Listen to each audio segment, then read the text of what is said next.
language as well, which I studied and continue to practice and all that type of stuff as well, which is very helpful in settling in, and probably most importantly being able to do my job in communicating with the team whilst we're playing out on the pitch and all those types of things.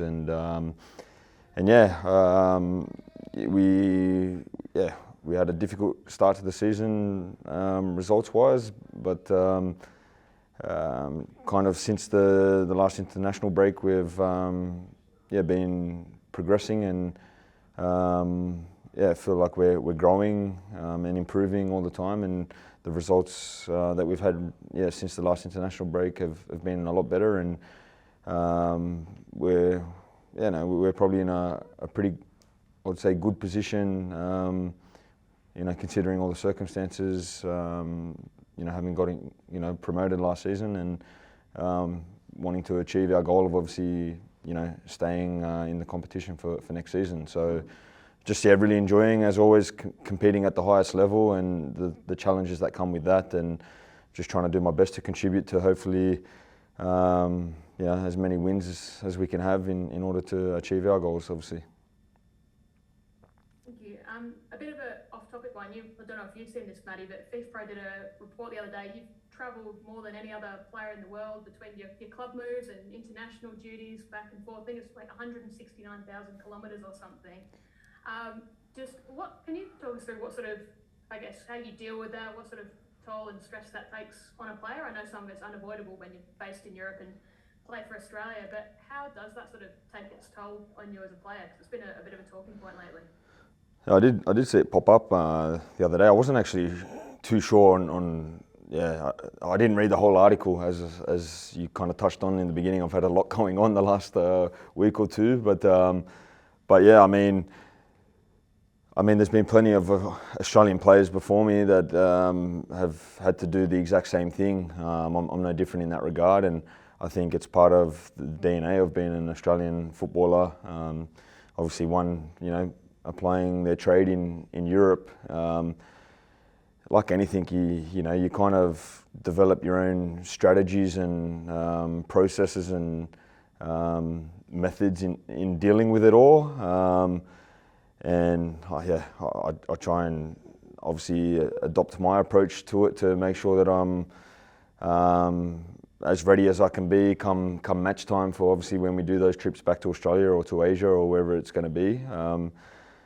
I mean, it's kind of one of those things where I just kind of roll your sleeves up and get on with things, because, I mean, what can we do to change it? I guess the platform of obviously the Players Federation and all that type of stuff now, and the studies going into it and the attention around it all is, I guess, creating the opportunity for us to be able to comment about our experiences during those sorts of travels, and the challenges that we face with that. In order to obviously try and perform at your best and give the best for your country and represent obviously your country the best way possible. It's obviously can influence and impact performances and all these types of things, and probably more so for the guys who are less experienced at doing so, that have got to obviously try and bring their best performance as well. It can be something that can I guess inhibit them from being able to do that, so it's definitely a challenge, but at the end of the day, you got to do what you can to be ready on the match day. And obviously if you can, if there can be help with FIFA and all the governing bodies out there that can maybe help in terms of the scheduling, and they've already made the change for next year that they're going to obviously join the September and October windows into one long window. I think that's a step in the right direction in that regard for teams and players that need to travel large distances, and that's already taking away obviously a big chunk of travel time by joining those two windows. So hopefully continue to be proactive in that regard, and can find solutions to lessen the travel time for players.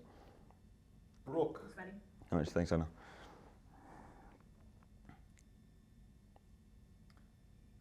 Brooke from Network 10. Hey, Maty. Firstly, congratulations on becoming a dad. I'm interested, how have you felt your day-to-day life has just been changed just becoming a dad, and also just sort of your professional life? Yeah, it's funny. I kind of spoke with James Holland about this. He said that basically everyone that he kind of come to know that had become, I guess, footballers that become fathers, their game goes to another level in some regard. I think in the sense of that the realization that perhaps there's this new example of obviously a life that you've obviously helped create, and that there's things in life that are more important than football in that regard, and it kind of maybe for a lot of people takes the pressure away and all these types of stuff, and just allows them to perhaps relax a little bit more, and in knowing that fact, and yeah, it helps them to, I guess, take their game to another level and all that type of stuff. So if it can help take my game to another level, then by all means, I'll speak to my partner about probably having a couple more, hopefully quick, smart, if that's going to be the case, But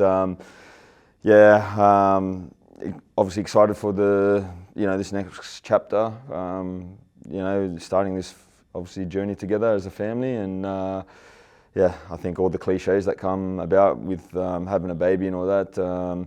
He's not the best sleeper at the minute, so there's obviously challenges in that regard, but it pays to be adaptable and all that, and we're trying to do the best to obviously, most importantly, keep him as comfortable as he can be to obviously grow and prosper and be healthy and all those types of things. And it would be nice if he could return the favour of our our parenting by allowing us to sleep a little bit better through the night. So hopefully that favour is not too far away.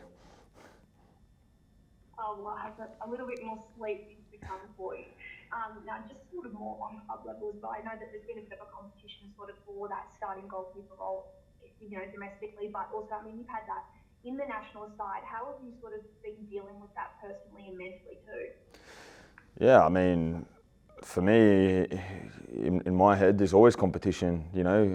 Competition is always healthy in my experience of being, a footballer. Players bringing out the best in one another and pushing each other to, whoever gets the nod at the end of the day, to be in the best possible shape to represent the country in the best possible way. So obviously, Paul in the last window to have obviously made his debut and then obviously got his second cap and play the way in which he did, is testament to him. I'm sure there's probably a few moments where he thought that maybe that opportunity may not come, and it just goes to show that it can change in one quick moment in life and in football, and he got his opportunity and he's taken full advantage of that, and like I said, it only creates more competition for the spot, and it's always healthy for a team when that's the case. And you look at the best teams around the world and best countries around the world, the competition is fierce, and that's what we want to have within this environment as well to help the team be as strong as they can be. And so for me, nothing changes in that regard, because that's the way I've always approached it. Whichever obviously goalkeepers, colleagues we've had in here and whatnot, always just trying to push one another. And at the end of the day, I guess the old advice that always sticks is only focusing on what I can control, and obviously that's me and my game and what I try and bring to the team to contribute to our successes here, and nothing's changed in that regard. Okay, thanks, Matt. All right, thank you. Marco. G'day, Matty. I sort of in June, I remember in that sort of window when your club future was sort of uncertain, you always seemed sort of confident that you'd find the right move. Was it a matter of just being sort of patient, and how important was it to find the right move in the sort of World Cup year?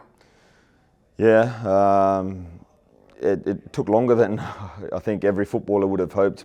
With me signing obviously in the last week of August, but like I said, I backed myself. I was confident in that I could play at the highest level and find a good fit for me. And for whatever reason, things didn't align up until that last week there. And I guess self-belief, I think, is one of the most important parts about achieving success. And like I said, I just backed myself to wait for what I felt was going to be the perfect thing. And I guess in this regard, yeah, patience kind of, prevailed at the end of the day in terms of the opportunity that I got. And I think looking back on the whole window, I think Levante was probably the best option that I had out of, the ones that I was entertaining. And yeah, I'm really pleased to be there and really pleased to have obviously gone there and started playing straight away as well. And now, yeah, enjoying the challenges of playing at the highest level, playing against some of the best players and teams in the world. And yeah, we've had a little bit of success so far, and there's no better feeling than winning games of football playing at the highest level and against those great players. So I'm just going to do my best to keep warranting selection and hopefully contributing to us picking up plenty of points this season, and most importantly the amount of points needed in order for us to survive this season and be around for La Liga next season also. And mate, how'd you find missing out on the September window? I know that you just joined your new club, but was that tough still? Oh, definitely, mate. Representing my country, it's always something that I love doing. It's fulfilling or living a childhood dream. Every opportunity you get to come here into camp, and obviously the longer I was waiting and getting closer to the window finishing, and obviously that first international break coming up, I kind of in the back of my mind that knew there was a risk that may happen, but at the same time I wasn't going to jump at something that wasn't going to be right for me long term and whatnot. And yeah, unfortunately it played out that way. And yeah, I mean, I tried to push my case forward to the coaching staff about coming along and all that, but obviously I respect their decision, of course, and that's the way it had to be at that time. And I just tried to go away and focus on improving my game. And I mean, in one sense, it also allowed me to stay there during that international break and work with my teammates there who I'd only known for a couple of days before that international break. So if I had to have gone away with the national team, which I obviously wanted to do also, then I wouldn't have had that opportunity to obviously work together with them for those 2 weeks and get to know them better and them to learn how I play and vice versa, me learning how they play and how the coach wants us to play and all that. So obviously, yeah, a lot of disappointment not to have been involved, but at the same time I then just tried to switch the attention to other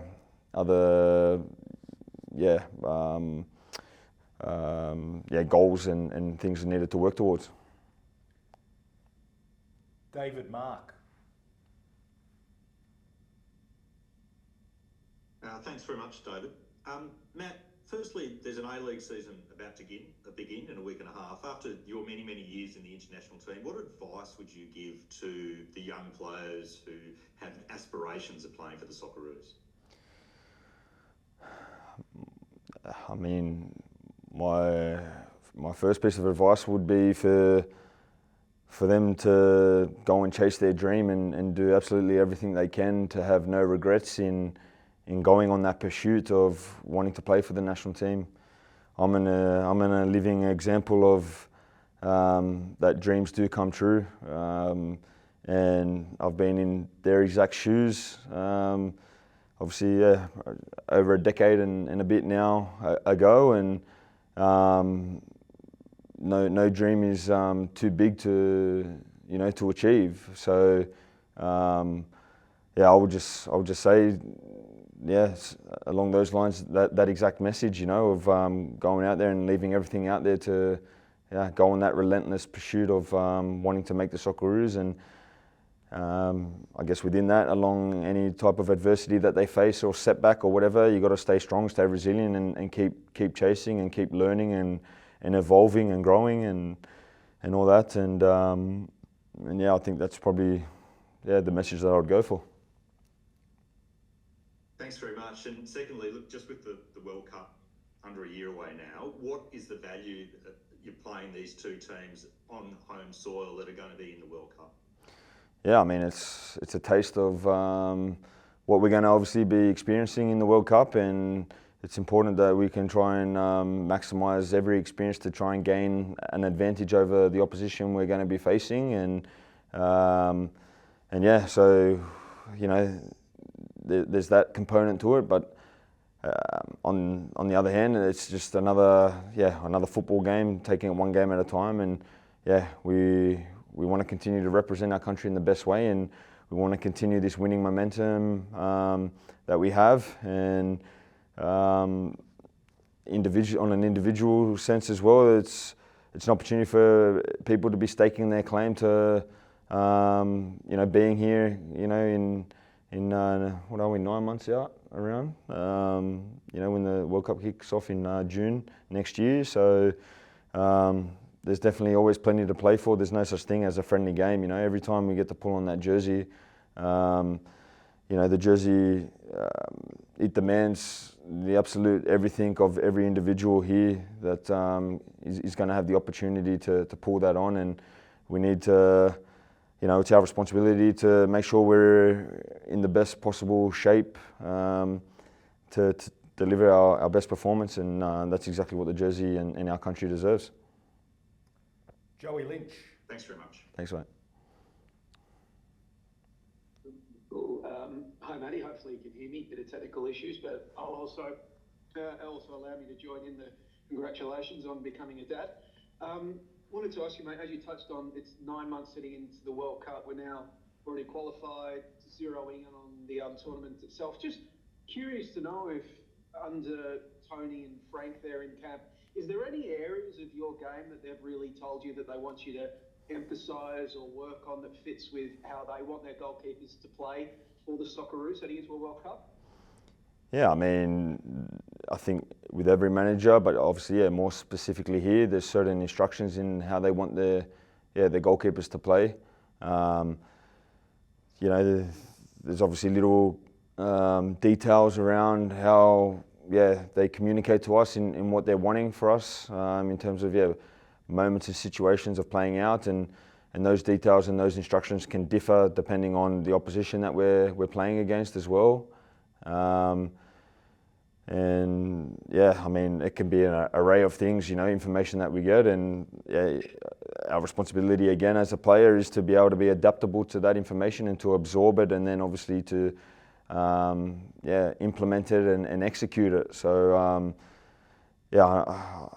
I don't know if I can give you more specifics than that at the minute, because it's kind of, like I said, differing to each and every opponent that we're playing against and how we want to play. But of course, we get information from them in what they would like the goalkeeper to be doing. And just quickly getting back to, you were talking about finding Levante before, mate, and you talked about it being the right fit for you. What was it about Levante that makes it the right fit? Obviously, minutes is one thing, but is it La Liga that you think is suited to your game? Is it the way the team plays? What were some of the other factors that really let you think, all right, this is where I need to be? Well, the one consistent goal I've had probably since I had my first taste of it was playing at the highest level that I could. The way transfers can happen, it can all play out in a different array of ways and all these types of things. And I think it's becoming less and less common in the, what today is in regards that a manager will kind of give you direct dialogue in saying that you're going to go in and be the number one. I think it's becoming more and more consistent in the fact that managers take the approach of telling you that they want you here at the club. They can't guarantee you first team football, but you come in and apply yourself and work hard and all that. That they've been shown to reward players that come in and do exactly that. So it can be challenging for a player in that sense. I mean, in terms of a team environment, I love a manager that takes that approach, that has no favourites, and is basically, when addressing the team, talking about, the striker, I need to do this, the midfielder does this, the goalkeeper does this, instead of using certain players' names, for example, because I think that then opens up, scenarios where perhaps a player that is playing might get too relaxed in knowing that he's going to play, and on the other hand, a player that isn't playing and is vying to try and play may, think, oh, I'm not going to play now. He's obviously saying his name. Well, then why do I try? And all these types of scenarios. Thankfully, that's kind of never been a situation here in the national team, but more so experiences in club environments and whatnot. But for me, like I said, I think the managers that I've worked with that have had that approach where, they don't have any favourites. They make it known to the team that there's no player that should assume that they're going to play every single minute of every single game, and that first and foremost you need to warrant the right to start a match by first and foremost proving that you deserve to play each and every day in training. I think that's, from a mentality perspective and in a team environment, the right way to go about it. And so in coming to Levante, I mean, the manager was also not telling me I was going to be the number one and all these types of things, but they were saying that they were looking for a goalkeeper with a bit of experience in comparison to the goalkeepers that they had there currently. And I tried to do as much as I could to see what information I could get in terms of my chances of obviously coming in and playing regularly from the get-go. And I came to the decision that I wanted to go there. And I guess there's a bit of an aspect of rolling the dice a little bit. But until now, like I said, I backed myself, and it's paying off and up until now. But it's always a changing situation, Like I've got to go out there and perform every game and every moment that I'm out there, every training session. Otherwise, I open up the door to perhaps losing that position, and that's what it requires. I think that's what a player's responsibility is. At the end of the day, it's a player's responsibility to not give the manager a reason to not play them, and that's the approach that I try and take. All right, we'll go one question a pop to finish with. Dave Weiner. Hey Matt, good to see you. Hope you're getting some sleep on tour. Actually, that's a good way to get some sleep. A lot going on in your life, including the prospect of captaining the Socceroos to another World Cup, and in the short to medium term future, you may actually become the most capped player to represent our country. Has your mind ever wandered about that prospect, and has the weight of that even where you sit currently in that pecking order dawned on you as your career's got to this senior stage? No, not really. I mean, it's what you're asking is kind of a similar question when I was getting to kind of my 100th cap. It was, is this 100th cap more monumental than another cap or whatever? But like I can honestly say, my first cap, my 11th cap, my 17th, whatever. To me, they're all memorable. They're all special. And every cap that you get, I'm always just trying to make my next cap the best cap. And don't get me wrong. I mean, to live my dream, by representing my country and, for the number of times that I have, and being, I guess, one of only 3 players to have made it to this amount of games, it's obviously very special. But, I think that's something that I will be more, acknowledge more, perhaps come the end of my career when I've hung up the gloves and boots and all those types of things, and really, can then sort of sit back and reflect on, I guess, what I've done in my career. I mean, I think it's important that you obviously enjoy your successes and all that, when the time comes. But I think a lot of me, from my experiences and what I've read through books and just being attentive to successful people and all that, is that, there's that never-ending desire and hunger to want to achieve more. And by no means do I feel content at all with what my career's been until now.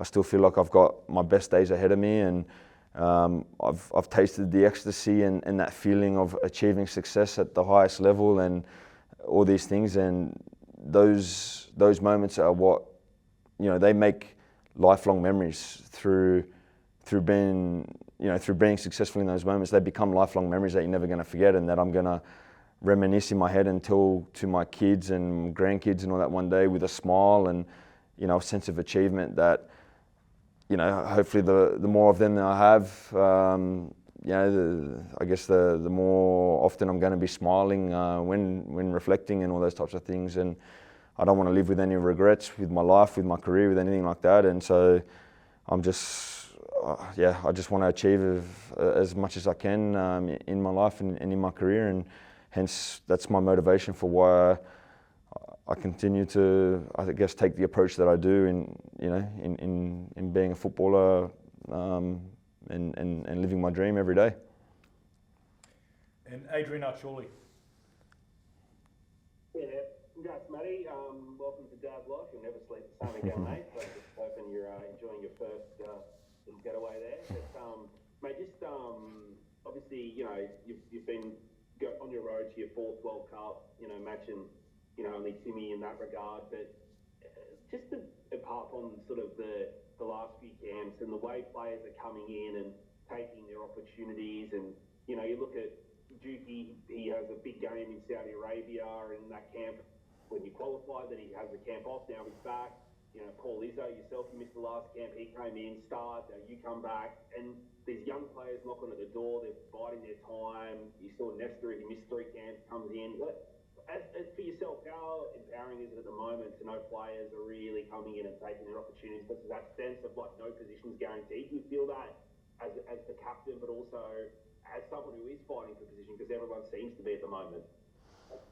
Like I said, mate, at least in how I perceive things, nothing's changed in that regard. Like, I've never, personally speaking, taken for granted my position, because I know through my club career, through my international career, at times it can be rightfully taken away if someone perceives you not to be the right man, or if circumstances of an individual's career at that moment doesn't warrant, you know, being selected or starting or whatever. I mean, like I said, it's a player's responsibility to, you know, if they want to play, it's a lot of responsibility of the player to not give the manager a reason to not play them. And yeah, I mean, within all that, obviously, it's an opinionated world, and you know, managers, coaches have opinions also on team selection at certain times, and sometimes a player can do everything that they can and yet still not get selected, and that's the way it goes sometimes. But